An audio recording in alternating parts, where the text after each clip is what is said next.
नमस्कार, आप देख रहे हैं के न्यूज। मैं हूं आपके साथ सूरी चौहान और आज मुद्दे की बात में जिक्र दुष्कर्म, मौत और आरोपी का बचाव। लखीमपुर खीरी का ये मामला सामने आ रहा है, सदर कोतवाली का।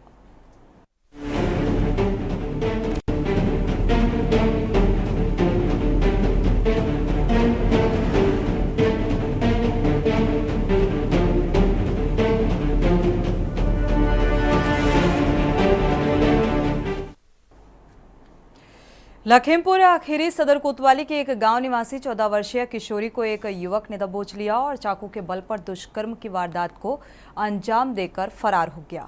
किसी तरह से किशोरी बदहवास हालत में घर पहुंचती है और उसकी हालत देख परिवार के लोगों के होश उड़ जाते हैं। आनन फानन में किशोरी को अस्पताल ले जाया गया, लेकिन सुधार न होने पर परिजन उसे लखनऊ ले गए, जहां उसकी मौत हो गई। परिजनों का आरोप है कि पुलिस ने आरोपी से पैसे लेकर उसे छोड़ दिया और पुलिस अधिकारी का कहना है कि नाबालिग में डेंगू के लक्षण थे, जिसके चलते उसकी मौत हो गई।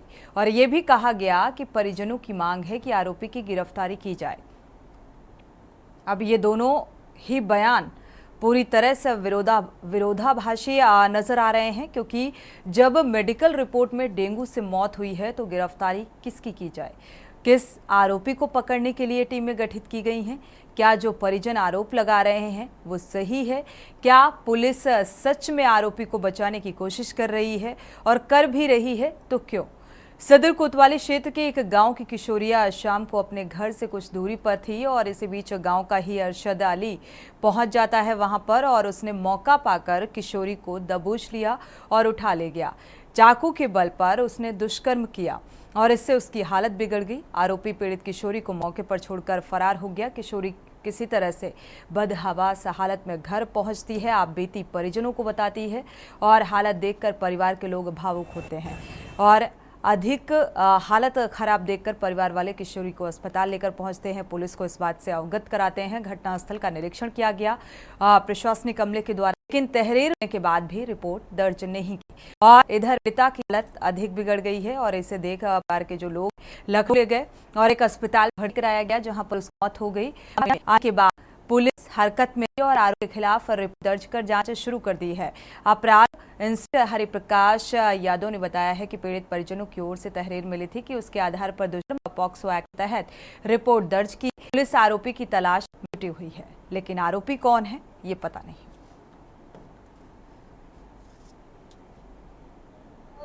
दुकान पर एक लेडीज सामान ले हमारी एक विकलांग लड़की है, हम घर पर नहीं रानम चरा गेरन तो बहुरी घर रहा है। अब वो हमारी लड़की बनाना तो जब तो गए तो कैसे जब विद्यालय पर से दुकान नारिया पर रोए वहाँ गई। अब वो हमारी बिटिया इधर से गई, कोई नहीं रहा, उधर से आई यो को रोड में यहाँ खड़ा रहा वो साहिबा या कैसे काया मतलब बाबा चक्कू दर जो मुंह दौड़ कुछ लई गवा मरी भी है। उक्त प्रकरण में आवेदक द्वारा थाना कोतवाली सदर में तहरीर दी गई थी, इस पर भी पंजीकृत कर लिया गया था। नियमानुसार पीड़िता का मेडिकल कराया गया, डॉक्टर के लक्षण जिससे केजीएमयू रिफर कर दिया गया, जहां इलाज के दौरान उसकी मृत्यु हो गई। आज उसकी पोस्टमार्टम डबल पैनल से कराया जा रहा है एवं मेडिकल परिपत्रों को मंगाया जा रहा है। परिवारजनों की मांग है आरोपी की गिरफ्तार करने की, जिसके लिए टीमें गठित कर दी गई हैं एवं गिरफ्तारी का प्रयास किया जा रहा है।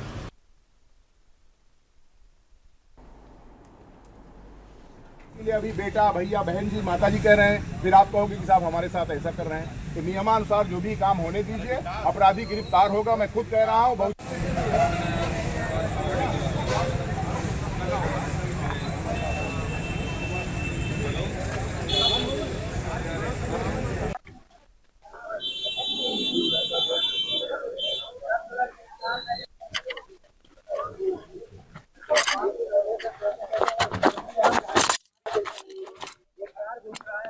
और आरोपी का बचाव प्रशासनिक स्तर पर किया जा रहा है। जिस तरीके के आरोप निकलकर सामने आ रहे हैं और आखिर ऐसा क्यों किया जा रहा है? क्या वाकई इस घटनाक्रम को अंजाम दिया गया है? चाकू की नोक पर किशोरी के साथ दुष्कर्म किया गया है?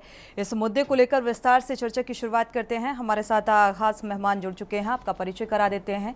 अविरल मलिक जी हैं, भारतीय जनता पार्टी के प्रवक्ता। आपका बहुत बहुत स्वागत इस चर्चा में शामिल होने के लिए। अंकुश शुक्ला जी हैं, समाजवादी पार्टी से, आपका भी बहुत बहुत स्वागत इस चर्चा में शामिल के लिए। आलोक त्रिपाठी जी हैं, एज ए वरिष्ठ पत्रकार, आपका भी बहुत बहुत स्वागत। विनीत कुमार, संवाददाता, लखीमपुर से जुड़े हुए हैं, जहां का ये घटनाक्रम सामने आ रहा है। आगे प्रख्याति खरे भी जो हैं प्रकोष्ठ जिलाध्यक्ष हैं समाज सपा महिला प्रकोष्ठ की, वो भी जुड़ेंगी।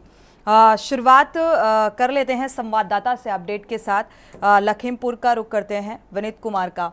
विनीत, ये जो पूरा घटनाक्रम सामने आ रहा है, अगर देखा जाए इस घटनाक्रम में दो तरह के आरोप लेकर सामने आ रहे हैं कि रिपोर्ट में ये दर्शाया गया है कि डेंगू से मौत हुई है, और आरोपी जो है ये भी कहा जा रहा है परिजनों की तरफ से कि किशोरी के साथ चाकू की नोक पर दुष्कर्म की वारदात को अंजाम दिया गया है। हकीकत क्या अपडेट है इस मामले में? सोनी जी, आपको बता दें, लखीमपुर खीरी जिले के सदर कोतवाली क्षेत्र के देरुआपुर गांव का मामला है, जहां 14 वर्षीय दिव्यांग किशोरी के साथ बीते 20 सितंबर 2024 को चाकू की नोक पर दुष्कर्म की घटना को अंजाम दिया था। जहां किशोरी की हालत बिगड़ी थी, परिजनों ने किशोरी को इलाज के लिए जिला अस्पताल में भर्ती करा। वहीं परिजनों की तहरीर के आधार पर पुलिस ने मामला दर्ज कर लिया, लेकिन आज करीब 2 हफ्ता बीत जाने के बाद भी आरोपी पुलिस की गिरफ्त से दूर है। जहां किशोरी की इलाज के दौरान मौत हो गई, जहां आक्रोशित परिजनों ने डीएम आवास का घेराव किया और कलेक्ट्रेट परिसर में डीएम कार्यालय का भी घेराव किया था। बता दें, लगातार परिजन जो है आरोपी की गिरफ्तारी की मांग कर रहे। कहीं ना कहीं पुलिस की एक बड़ी लापरवाही सामने आई है। सच्चाई क्या है, सच क्या माना जाए विनीत इसमें? क्योंकि डेंगू से मौत को सच माना जाए या फिर दुष्कर्म की वजह से इस युवती की मौत हुई, क्या माना जाए?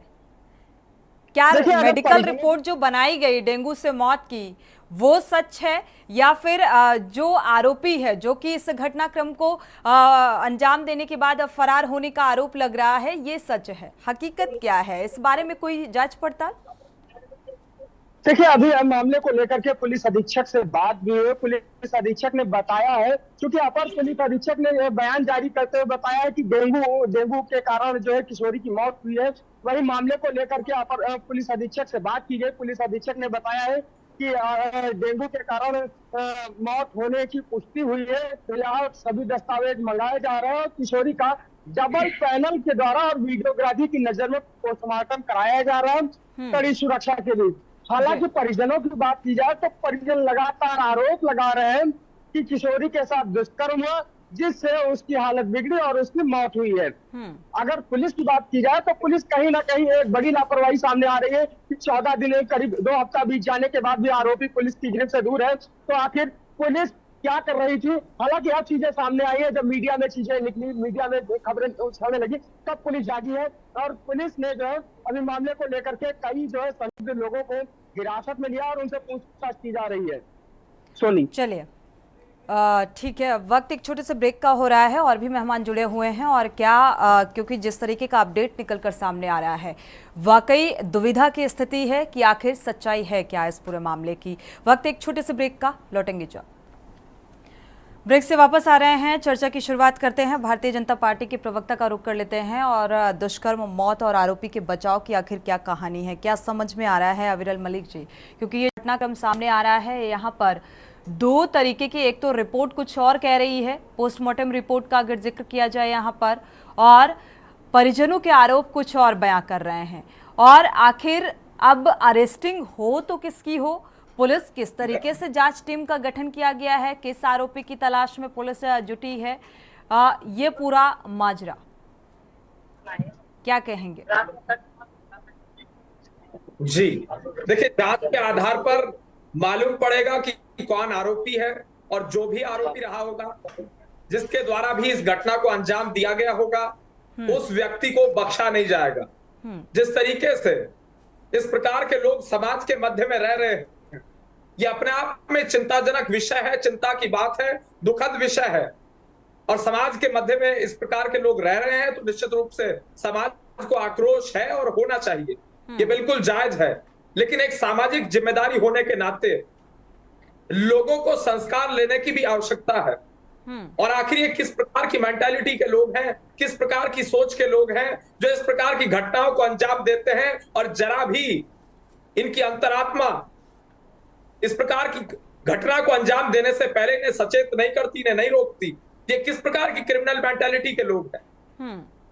सबसे बड़ी बात है, जो घटना घटित हुई है इसके पीछे जो भी व्यक्ति है उसे सजा मिलनी चाहिए और उसे निश्चित रूप से मिलेगी। लेकिन ये जो क्रिमिनल मेंटालिटी है इसे समाप्त करने के लिए समाज में जागरूकता की आवश्यकता है, अवेयरनेस की आवश्यकता है और ये जो मेंटालिटी है इस मेंटालिटी को समाप्त करने की आवश्यकता है, जड़ से समाप्त करने की आवश्यकता है। देखा जाए सामाजिक स्तर पर भी जागरूक होने की आवश्यकता है, लेकिन जिस तरीके के ये वाकये सामने आ रहे हैं तो इसमें प्रशासनिक जिम्मेदारी भी बड़ी है। अगर प्रशासनिक स्तर पर ठोस कार्रवाई का खौफ होगा अपराधियों के जहन में तो जाहिर सी बात है ये हर रोज जो वारदातें सामने आती, नवरात्र का महीना चल रहा है, नवरात्र चल रहे हैं, शारदीय नवरात्र, और ऐसे में दुष्कर्म की वारदात का सामने आना ये दर्शाता है कि हमारे यहाँ आज भी जो सोच है, एक तरफ तो देवी के रूप में कन्या को पूजा जाता है, दूसरी तरफ इस तरीके की तस्वीर सामने, ये बड़ा दुर्भाग्यपूर्ण है। हमारे साथ समाजवादी पार्टी प्रवक्ता भी जुड़े हुए हैं, मयंक शुक्ला जी। मयंक शुक्ला जी, इस पूरे घटनाक्रम को देखते हुए क्या लग रहा है? तरफ आरोपी के जो परिजन हैं वो माफ कीजिएगा, जो पीड़िता परिजन है वो ये कह रहे हैं कि भाई आरोपी की बात को अंजाम देने के बाद, दूसरी तरफ इसी पहलू पर प्रशासनिक स्तर पर जांच पड़ताल की जा रही है और जब मौत हो जाती है पीड़िता की तो पोस्टमार्टम रिपोर्ट कुछ और कहती है, डेंगू से मौत की। देखिए, सबसे दुर्भाग्यपूर्ण बात यह है कि एक बिटिया की, एक बच्ची की मौत हो गई और दुष्कर्म हुआ है, ये बताया जा रहा है जांच में। तो मेरा मानना यह है कि सबसे महत्वपूर्ण बात यह है कि एक जान चली गई और उस पे ये लगातार, आपको मैं बता दूं, 10 दिनों में उत्तर प्रदेश के अंदर जो 100 से ज्यादा महिला की घटनाएं हुई हैं उनमें से ये एक है। हम बात करते हैं योगी आदित्यनाथ के प्रशासन की, तो योगी आदित्यनाथ ने सरकार बनने के बाद रोमियो स्क्वाड की बात करी थी, वो कहीं दिखाई नहीं देता है। जो महिलाओं की सुरक्षा को लेकर बात करते हैं तो वो भी कहीं नहीं दिखाई। घटनाएं कोचिंग से घर लौटा का सामूहिक दुष्कर्म हो जाता है और उसके बाद कोई कार्रवाई नहीं होती। बनारस में भाजपा से जुड़े हुए लोग इस प्रकार के कृत्यों में शामिल नजर आते हैं और उत्तर प्रदेश में महिलाओं के उत्पीड़न, बालिकाओं के उत्पीड़न की जो घटनाएं पिछले 10 दिन में करीब 100 घटनाएं हो चुकी हैं, आप इसकी जांच कीजिएगा। उस पे अगर भाजपा के नेता, प्रवक्ता और मुख्यमंत्री जी अपना जबान बंद रखेंगे, मुंह सिल के बैठ जाएंगे तो कौन इसकी जिम्मेदारी लेगा? मुख्यमंत्री का काम है कानून व्यवस्था का सही से पालन हो और सिर्फ बातें कर देने से काम नहीं चलेगा। भाजपा के लोग कानून व्यवस्था के नाम पे खामोश हो जाते हैं और उत्तर प्रदेश के मुख्यमंत्री दूसरे प्रदेशों में जाके उत्तर प्रदेश की कानून व्यवस्था की ढपली पीटते हैं। मगर हम लोग को देखना चाहिए, एक बिटिया की जान चली गई, 9 दिनों तक के परिवार के लोग भटकते रहे। मैं कह रहा हूँ डेंगू से गई या दुष्कर्म से गई, मगर जान तो गई ना। हो सकता है कि दुष्कर्म के बाद जब वो एडमिट रही हो तब उसे डेंगू हो गया हो। महत्वपूर्ण विषय ये नहीं है कि क्या है, महत्वपूर्ण विषय ये है कि उसकी जान चली गई और इसमें कड़ी कार्रवाई के नाम पे सिर्फ खाना पूरी करने की बात हो रही है। आप मुझे बताइए, अभी कल परसों की घटना है, अभी सोनपुर में, अमेठी में सॉरी घटना हो गई, उसके ऊपर भी सिर्फ क्या हुआ, सिर्फ बातें हो रही हैं। पुलिस प्रशासन के 4 अधिकारियों को सस्पेंड कर दिया जाएगा, उन्हीं को 1 महीने बाद दोबारा चार्ज मिल जाएगा, हमें आपको पता नहीं चलेगा।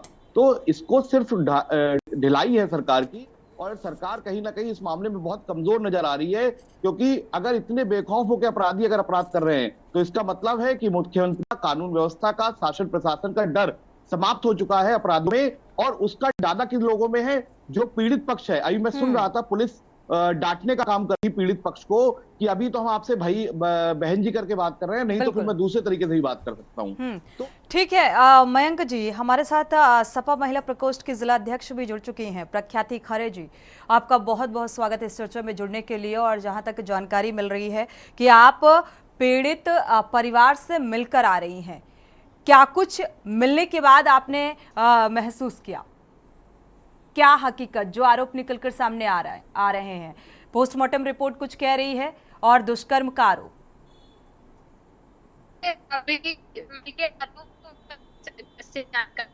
संज्ञान में मैटर आया तो मैं प्रख्याति जी, आपकी आवाज क्लियर नहीं है। को घेर रखा था जी। डीएम साहिबा के से मिलने के लिए। जी, वहां पुलिस ने उन लोग के साथ जोर एक तरह का उनको वहां से हटाने के लिए उनको बेटी को जबरदस्ती ऑटो में भर के वहां से चले जाए। जब मैं पहुंची तो मैं उनको डीएम कार्यालय पे लेकर आई तो मैं उनसे मिली। उनका दुख देखिए बहुत बड़ा है, किसी की बिटिया के साथ ऐसी घटना हो जाती है। और प्रशासन का जो रवैया है वो बिल्कुल ढील मिल का रवैया है। प्रशासन ने अभी तक किसी को भी गिरफ्तार नहीं किया है और जो अपराधी है वो भी उनकी गिरफ्त के बाहर है। और पोस्टमार्टम के लिए अभी मुझे संज्ञान में है कि डीएम से उनकी मुलाकात हो गई, के लिए बॉडी ले जाई गई है। ठीक है, हमारे साथ वरिष्ठ पत्रकार भी जुड़े हुए हैं। आलोक त्रिपाठी जी का रुख कर लेते हैं। आलोक त्रिपाठी जी, विश्वास किस पर किया जाए? जी आलोक त्रिपाठी जी, विश्वास किस पर किया जाए, पोस्टमार्टम रिपोर्ट पर या फिर जो पीड़िता के परिजन आरोप लगा रहे हैं? देखिए सोनी जी, जितना भी मैंने अभी सुना उससे कई चीजें निकल के आ रही हैं कि आज 14-15 दिन हो गया जिस तरह से रिपोर्ट निकल के आई कि डेंगू था, लेकिन अगर परिजन आरोप लगा रहे हैं कि उसके साथ रेप की घटना हुई है तो ये 15 दिनों के अंदर ये चीजें क्लियर क्यों नहीं हुई? आखिर अगर वो पीड़ित परिवार के लोग पुलिस में गए थे तो पुलिस अभी तक कर क्या रही थी? ठीक, तो दूसरी रिपोर्ट आ रही है कुछ और। तो ये एक बड़ा विरोधाभास जैसी स्थिति हो रही है कि आखिर 15 दिनों तक जब अगर वो पुलिस के पास गए परिजन, पुलिस को एप्लीकेशन दी होगी, क्या पुलिस ने क्या जांच की तो अगर अस्पताल में वो इतने दिनों तक लखीमपुर से लेकर लखनऊ तक इलाज होता रहा उसका और उसका जो है निधन हो गया उस बच्ची का, तो आखिर उसके बाद इतना हल्ला मच रहा है। उस 15 दिनों में इलाज, क्या डॉक्टरों ने जब इलाज कर रहे थे क्या उनको भी इस चीज की जानकारी नहीं थी? ये बड़ा सवाल उठ रहा है कि अस्पताल में भर्ती होने के बाद डॉक्टर को तो सब चीजों की जानकारी हो जाती है, तो डॉक्टर को क्या, उस डॉक्टर ने क्या उस चीजों को छुपाया या डॉक्टर को बताया नहीं गया परिजनों ने, या अगर बताया गया तो डॉक्टर ने क्या पुलिस को सूचना दी? ये कई सवाल खड़े हो रहे हैं। और जो संबंधित जो जिले का मामला है कि जिले की पुलिस ने अब इतनी बड़ी घटना हो जाने के बाद अब जितनी सक्रियता दिखा रहे हैं, तो अगर वो एप्लीकेशन मिलने के बाद थोड़ा जांच पड़ताल करते, सब चीजें करते, तो मुझे लगता है कि शायद ये सब चीजें इतना ज्यादा नहीं होती। लेकिन होता क्या है कि शुरुआती दौर में शायद पुलिस को भी अंदाजा नहीं रहा होगा कि इस तरह की घटना हो जाएगी और उस बच्ची का निधन हो जाएगा, तो शायद वो नहीं, मतलब अगर उसकी मौत नहीं होती तो ये मामला बड़ा होता ही नहीं। और मौत हो जाने के बाद ही आपको भी पता है कि हमारे यहाँ की कानून व्यवस्था क्या है और पुलिस एक्शन में कब आती है, क्योंकि जब ये मामला जो है इस तरीके के सुर्खियों में आते हैं और वायरल होते हैं, इस पर जो मीडिया वाले हैं वो दिखाते हैं, तब जाकर जो हमारा प्रशासनिक अमला है वो अपनी जिम्मेदारी को उससे थोड़ा सा एहसास होता है और तब जाकर वो हरकत में आता है। अगर त्वरित कार्रवाई होती तो इस तरीके के अपराधों में इजाफा क्यों होता? बिल्कुल इसी का परिणाम है। बिल्कुल ना कहीं ये स्थानीय पुलिस की लापरवाही और ये मुझे लगता है ये स्थानीय पुलिस की ही नहीं, ये पुलिस का रवैया है, ये हर जगह की पुलिस का रवैया है कि वो कोई भी जब मामला होता है उसको वो टालने की बात करते हैं, छुपाने की बात करते हैं, और जब वो इस तरह की बड़ी जब घटना हो जाती है तब उसमें फौरन कार्रवाई करने लगते हैं, एक्शन लेने लगते हैं। आखिर जब रिपोर्ट आई, ठीक है अविरल मलिक जी, क्योंकि अगर सरकार भारतीय जनता पार्टी की है तो ये सवाल भी भारतीय जनता पार्टी के प्रवक्ताओं से ही पूछा जाएगा कि भाई कानून व्यवस्था को सुदृढ़ कौन करेगा, किसकी जिम्मेदारी है और प्रशासनिक स्तर पर त्वरित कार्रवाई कब होगी? क्योंकि आते हैं मयंक शुक्ला जी, इसका जवाब ले लेते हैं पहले। देखा जाए तो क्योंकि लगातार जो मामले हैं ऐसे बढ़ते हुए नजर आ रहे हैं और आरोपी के खिलाफ यहां पर आरोपी को बचाने का आरोप लगाया जा रहा है पुलिस पर, और पोस्टमार्टम रिपोर्ट जो निकलकर सामने आई है, आपको भी पता है कि रिपोर्ट को सच और झूठ रिपोर्ट का क्या कुछ हकीकत निकलकर सामने आएगी भी या नहीं, या फिर इसके पीछे किसका हाथ है, क्या आरोपी को बचाने की कोशिश की जा रही है, ये तमाम सवाल उठ रहे हैं। जी देखिए, जिस प्रकार से आपने कहा कि भारतीय जनता पार्टी सत्ता में है तो सवाल भारतीय जनता पार्टी के नेताओं से व प्रवक्ताओं से ही पूछे जाएंगे, तो बिल्कुल जायज बात है। सवाल उठने चाहिए, सवाल पूछने चाहिए और भारतीय जनता पार्टी और हमारी सरकार जवाब देने के लिए निश्चित रूप से तैयार है। जहां तक बात है पुलिस प्रशासन की, अगर इसमें कोई भी त्रुटि रही होगी पुलिस प्रशासन के द्वारा, कोई भी कमी की गई होगी, कोई उनकी त्रुटि रही होगी तो निश्चित नहीं रूप से अविरल जी उन पर है ऐसा लापरवाही बरती गई। अभी हमारे संवाददाता ने भी इस बात का जिक्र किया कि प्रशासनिक स्तर पर अभी प्रख्याति खरे जो कि पीड़िता के परिजनों से मिलकर आ रही हैं, इस चर्चा में शामिल हुई। उन्होंने बताया कि किस तरीके से एक ढुलमुल रवैया प्रशासनिक स्तर पर नजर आ रहा है। अभी तक कोई उस तरह की ठोस कार्रवाई देखने को नहीं मिल रही है। जी तो ऐसा है। अगर कोई भी त्रुटि रही होगी, प्रशासन के द्वारा कोई भी कमी की गई होगी तो निश्चित रूप से विभागीय जांच के पश्चात उनके ऊपर भी कड़ी कार्रवाई की जाएगी। लेकिन हाँ, जहां तक बात है कानून व्यवस्था की, तो कानून व्यवस्था सुदृढ़ है, मजबूत है। लेकिन जहां तक इस घटना का विषय है तो जो भी इस पे दोषी है उसके ऊपर कड़ी कार्रवाई भी की जाएगी।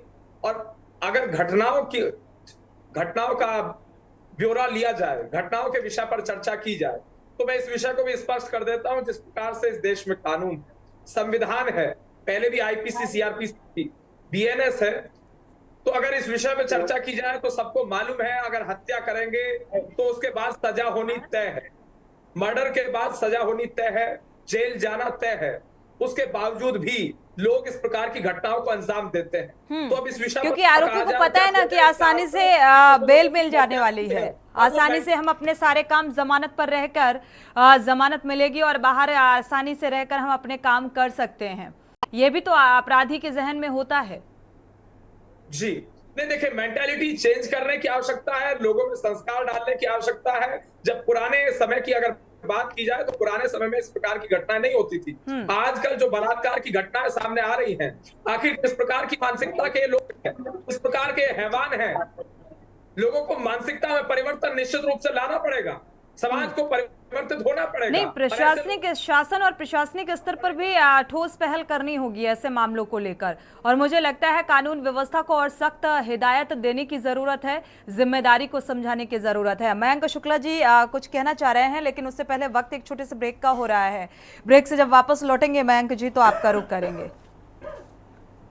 ब्रेक से वापस आ रहे हैं। दुष्कर्म, मौत और आरोपी का बचाव किया जा रहा है। आखिर क्यों पुलिस आरोपी का बचाव कर रही है बजाय उसके खिलाफ कार्रवाई करने की और गिरफ्तार करने के? मयंक शुक्ला जी का रुख करें, उससे पहले थोड़ा सा अपडेट ले लेते हैं। विनीत कुमार संवाददाता हमारे जुड़े हुए हैं। विनीत, आपको अगर आवाज मिल पा रही है तो थोड़ा सा ये क्लियर करिए कि डेंगू से मौत की पुष्टि आखिर कैसे हुई? क्या पोस्टमार्टम रिपोर्ट के बाद ये बात निकलकर सामने आई?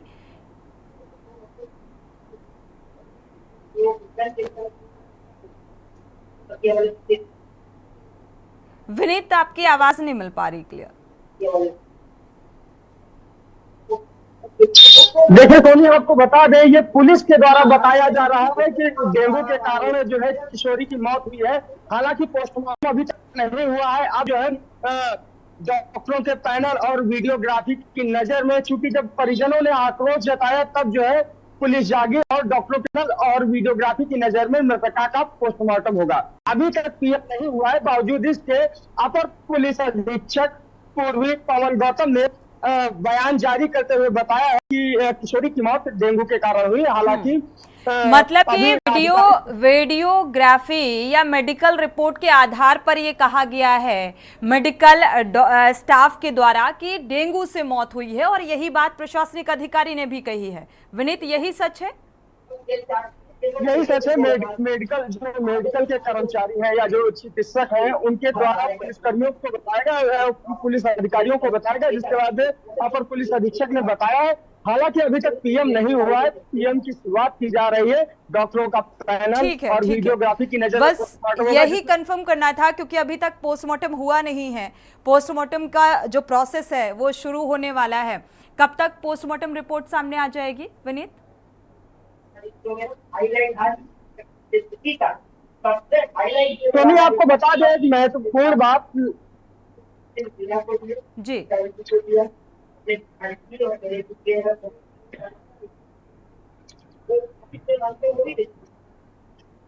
विनीत, आपको आवाज मिल पा रही है?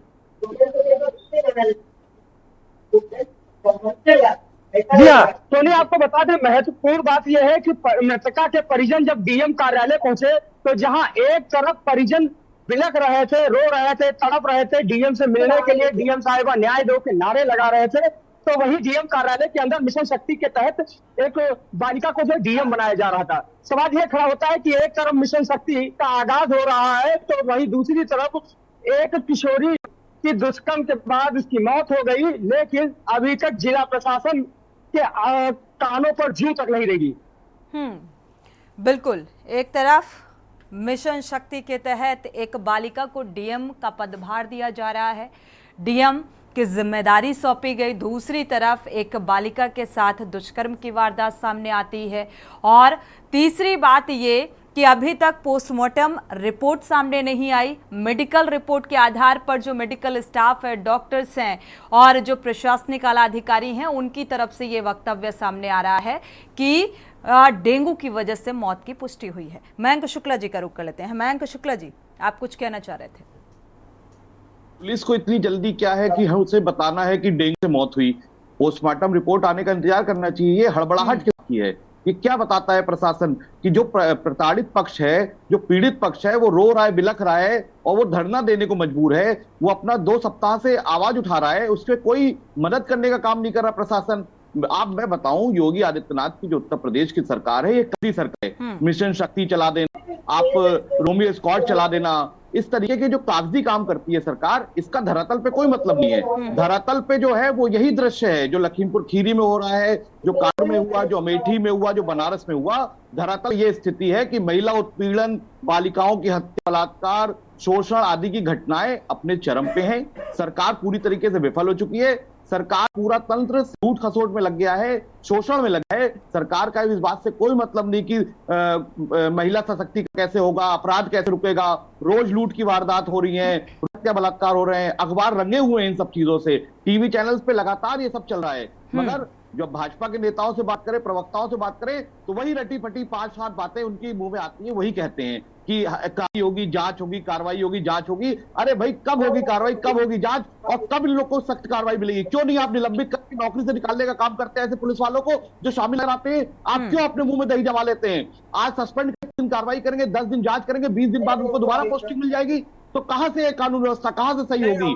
महिलाओं के उत्पीड़न में जो दर्द है उसको ये नहीं समझ पा रहे हैं, क्योंकि महिलाओं का और जो दर्द है, जो उत्पीड़न हो रहा है, वो दर्द ये लोग नहीं समझ पा रहे। सरकार में बैठे हुए लोग, एसी में बैठे हुए लोग उस स्तर पे जाके काम ही नहीं कर रहे हैं, धरातल पे शून्य है। पूरी तरीके से सरकार विफल हो चुकी है। और मुझे याद है, जब मैं छोटा था तो अखबार पढ़ता था, कोई रेल दुर्घटना हो जाती तो रेल मंत्री इस्तीफा दे देते थे, कोई विभागीय कार्रवाई होती थी तो उस विभाग का मंत्री इस्तीफा दे देता था। मैं मांग करता हूं योगी आदित्यनाथ से कि बढ़ते हुए अपराध पे उन्हें इस्तीफा देना चाहिए और प्रदेश की जनता से माफी मांगनी चाहिए। इस्तीफा देना सॉल्यूशन नहीं है मयंक शुक्ला जी। देखा जाए, कार्यकाल कोई भी रहा हो, लेकिन ये अपराध तब भी चरम पे था और आज भी चरम पर है। सरकारी आंकड़े, कागजी आंकड़े जो हैं वो कुछ और बयां करते हैं और ज़मीनी हकीकत कुछ और बयां करती है। तो इस तरीके की घटनाओं में इजाफा होना प्रशासनिक कार्यशैली पर सवाल उठाता है। हमारे साथ अविरल मलिक जी जुड़े हुए हैं, इसके बाद आलोक जी का रुख करेंगे। अविरल मलिक जी, क्योंकि बार बार सवाल सरकार से है और सिस्टम से है कि क्या इसे सिस्टम की नाकामी समझा जाए जो इस तरीके से अब प्रशासनिक अमला काम कर रहा है। और यहाँ पर अभी पोस्टमार्टम रिपोर्ट सामने नहीं आई है, पोस्टमार्टम हुआ नहीं है, प्रोसेस अब शुरू होने वाला है जैसा कि हमारे संवाददाता ने अपडेट दिया। लेकिन बिना पोस्टमार्टम रिपोर्ट आए ये कह देना अधिकारी का, प्रशासनिक आला अधिकारी का कि भाई डेंगू से मौत की पुष्टि कैसे संभव है? इतनी जल्दबाजी क्यों इस मामले में? जी नहीं, देखिए, जिस प्रकार से विषय है प्रशासन की नाकामी का, सिस्टम की नाकामी का, तो किसी कर्मचारी की नाकामी को पूरे सिस्टम या पूरे प्रदेश की सरकार की नाकामी नहीं कहा जा सकता है, नंबर 1। नंबर 2, अगर कोई त्रुटि रही है तो कार्रवाई की जाएगी, कड़ी कार्रवाई, चाहे कोई भी कर्मचारी हो, प्रशासन से जुड़ा हुआ। साथ साथ इस प्रकार की घटनाएं बहुत दुखद है, बहुत निंदनीय है। मैं कड़े शब्दों में इस घटना की निंदा करता हूं। भविष्य में ऐसी घटना कभी देखने को या सुनने को नहीं मिलनी चाहिए। मैं ये भी उम्मीद करता हूं आपके चैनल के माध्यम से आपके दर्शकों को कहना चाहूंगा। और साथ साथ अविरल जी, किससे उम्मीद?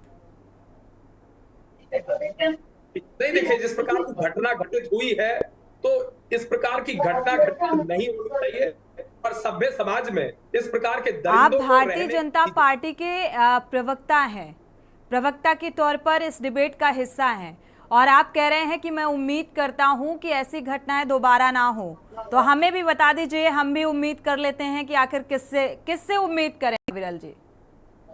बिल्कुल, देखिए जहां तक इस प्रकार की घटनाओं का प्रश्न है और जहां तक बलात्कार का प्रश्न, तो इसमें दो पहलू आते हैं। नंबर 1 सामाजिक फैक्टर आता है, नंबर 2 प्रशासन और सरकार का, पुलिस प्रशासन का समाज फैक्टर से ही आता है। अपराधी पैदा होते हैं, ये सब जानते हैं। ये सामाजिक ताना बाना है और अपराध का जन्म भी समाज से ही होता है, ये मुझे लगता है हर एक शख्स जानता है। लेकिन इस अपराध को रोकने के लिए सिर्फ समाज ही इसके लिए जिम्मेदारी लेगा, प्रशासनिक अमले की, ये प्रशासन और प्रशासन की कोई जिम्मेदारी नहीं है।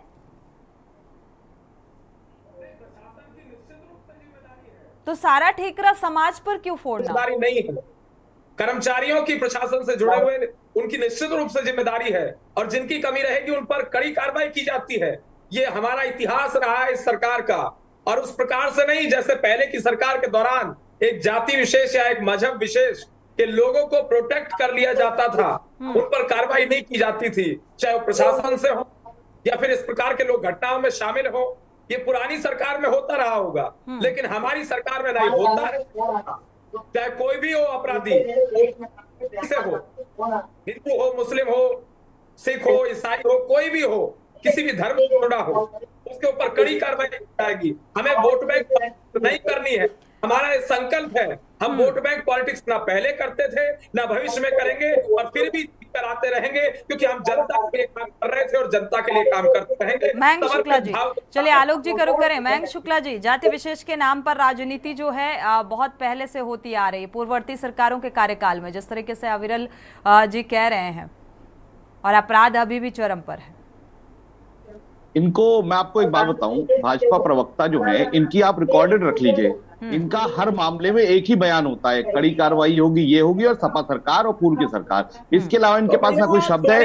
इनके मुंह से एक बार भी ये नहीं निकला कि पुलिस प्रशासन की गलती है, इनके मुंह से एक बार भी संवेदना नहीं निकली, इनके मुंह से एक बार भी ये नहीं निकला कि उस परिवार के साथ जुल्म कार्य हो रहा है, क्योंकि इनके पास कोई शब्द नहीं है। यही 8-10 लाइनें इन्होंने याद कर रखी है, यही पढ़ के बोलते रहते हैं। आप कोई भी सवाल करिए, बस ये यही करेंगे कि कड़ी कार्रवाई होगी, ये हमेशा यही कहेंगे कि कानून व्यवस्था में जो लोग दोषी है, कर्मचारी या अधिकारियों पे भी नहीं बोल पा रहे हैं, सिर्फ कर्मचारियों पे रह जा रहे बेचारे। इनकी गलती नहीं है, इनका जो नाकामियां है वो बिल्कुल स्पष्ट रूप से सामने आ चुकी है। ये कर्मचारी से ऊपर नहीं बढ़ पा रहे, ये नहीं कह पा रहे अधिकारी जिम्मेदार है, डीएम जिम्मेदार है, एसएसपी जिम्मेदार है, मुख्यमंत्री आदित्यनाथ जिम्मेदार है, क्योंकि कानून व्यवस्था बनाने का काम तो मुख्यमंत्री का है। भाई गृह मंत्री कौन है? मुख्यमंत्री है, तो मुख्यमंत्री जी की जिम्मेदारी है ना, ये किसी और की जिम्मेदारी नहीं है। मगर ये कह रहे जो कर्मचारी दोषी होगा उस पर कार्रवाई करेंगे। अरे पूरे उत्तर प्रदेश में 10 दिन में हो गई, सब में कर्मचारी जिम्मेदार हैं। तो कानून व्यवस्था क्यों है? सरकार क्यों चुनी जाती है? सरकार इसलिए चुनी जाती है ताकि प्रदेश में कानून व्यवस्था, विकास, शिक्षा, चिकित्सा, और सुन लीजिए, ये कहीं ना कहीं आदरणीय एंकर महोदय, मैं आपसे बताना चाहता हूं, ये कहीं ना कहीं एक बड़ा फेलियर स्वास्थ्य व्यवस्था का भी है कि 9 दिन तक अगर उसका बच्ची का इलाज होता रहा तो क्यों नहीं उसको ठीक कर पाए डेंगू से, क्यों नहीं उसे सही समय में ब्लड उपलब्ध करा पाए अगर डेंगू से मौत हुई है तो। ठीक है, ठीक है, ठीक है, ठीक है। अविरल मलिक जी, ठीक है, आपने कहा पूर्ववर्ती सरकारों में ऐसा होता रहा है, अब आपकी सरकार है तो आप करिए ना आप जो करना चाहते हैं। आप अपराध पर लगाम लगाइए। आप बहुत सारे एग्जाम्पल्स और इतिहास का जिक्र करते हैं, मौजूदा वक्त में जो हालात हैं उनमें थोड़ा सा अंकुश लगाइए कि भाई अपराध क्यों चरम पर जा रहा है। और नवरात्र के इन पावन दिनों में भी इस तरीके की घटनाओं का सामने आना आप समझ सकते हैं। और आप विकसित भारत का जिक्र भारतीय जनता पार्टी की तरफ से किया जाता है, महिला शक्ति का जिक्र किया जाता है। और अभी जो हमारे संवाददाता ने बताया कि एक तरफ तो महिला शक्ति के नाम पर किस तरीके से एक दिन का डीएम बालिका को बनाया जा रहा है कि आप अपनी शक्ति को समझिए, दूसरी तरफ उसकी शक्ति का हरण किया जा रहा है। तो हम किस शक्ति की बात कर रहे हैं, किस शक्ति को मजबूत करने की बात कर रहे हैं, कैसे ये मजबूती मिलेगी? आलोक त्रिपाठी जी। देखिए, मुझे जो इतनी देर से डिबेट में मुझे एक बात नहीं समझ में आई कि आज 14-15 दिन पहले की ये घटना है और इतनी बड़ी घटना के बाद वो लखीमपुर से लेकर के राजधानी लखनऊ में उसका इलाज होता रहा। डॉक्टरों को क्या वो घटना बताई गई कि नहीं बताई गई? अगर उनसे वो डॉक्टर से घटना छुपाई गई तो क्यों छुपाई गई? अगर उनको डॉक्टरों को ये बात मालूम थी कि उस बच्ची के साथ ये रेप हुआ है, तो उन डॉक्टरों ने उसका मतलब इतना आसानी से सब चीजें कैसे हो सकती है? ये तो बड़ी घटना थी। तो ये कहीं ना कहीं इस मामले में मामला कुछ गड़बड़ लग रहा है कि आखिर ये क्या था मामला, क्यों लखीमपुर से घटना से बहुत महत्वपूर्ण बात कह रहे हैं। आ गई, लखनऊ में आने के बाद जब ये बच्ची की निधन हो जाता है तब ये सब चीजें निकल के आ रही हैं। तो ये सवाल उठता है कि लखीमपुर में जब ये घटना हुई, उस परिजनों ने जब पुलिस को रिपोर्ट दर्ज कराने के लिए एप्लीकेशन दी, उस एप्लीकेशन में उन्होंने क्या लिखा था? अगर उन्होंने लिखा था कि रेप की घटना हुई है,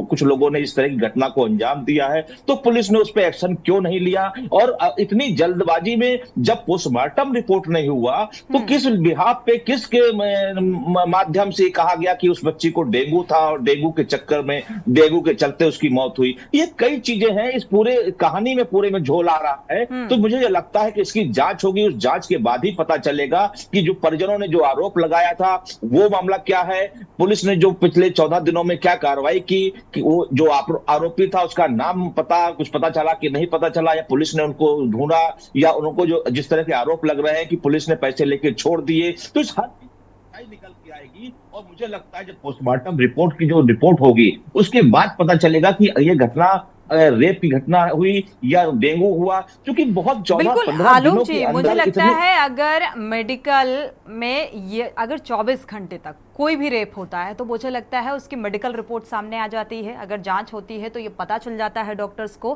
कि इस पीड़िता के साथ रेप हुआ है या नहीं हुआ है। इस तरीके का जो पूरा एक मेडिकल स्टाफ को पता होगा, या तो इसमें प्रशासनिक अमले की, पुलिस और मेडिकल स्टाफ की भी मिली भगत है। थोड़ा सा चलते चलते विनीत का रुख कर लेते हैं। विनीत, इस पूरे मामले में पोस्टमार्टम रिपोर्ट आने में कितना और वक्त लगेगा?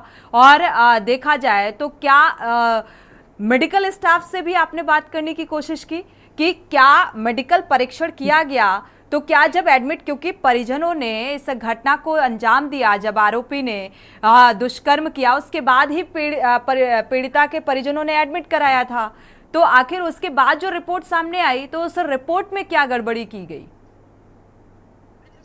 बता दें, मेडिकल स्टाफ से जब बात करने का प्रयास किया गया तो मेडिकल स्टाफ स्पष्ट रूप से जो है ऑन कैमरा और बल्कि बात करने से ही मना कर दिया। अगर बात की जाए कि पोस्टमार्टम रिपोर्ट की, तो चूंकि अब प्रक्रिया शुरू हो चुकी है पोस्टमार्टम होने की, मृतका के शव की पोस्टमार्टम हो जाएगा, उसके जस्ट 1 घंटे बाद जो पोस्टमार्टम रिपोर्ट आएगी जिसमें स्थिति स्पष्ट हो जाएगी।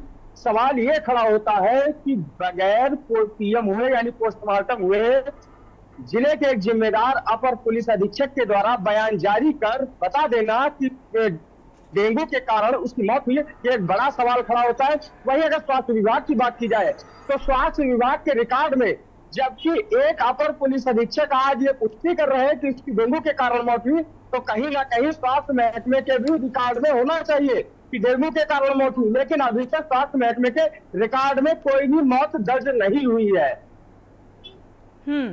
तो अभी पोस्टमार्टम शुरू हो चुका है विनीत, क्योंकि डीएम की अनुमति मिल चुकी है। डीएम की अनुमति मिलने के बाद में जो है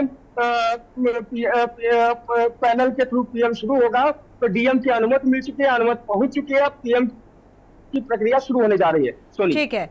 परिजन क्या इस कार्रवाई से संतुष्ट नजर आ रहे हैं विनीत?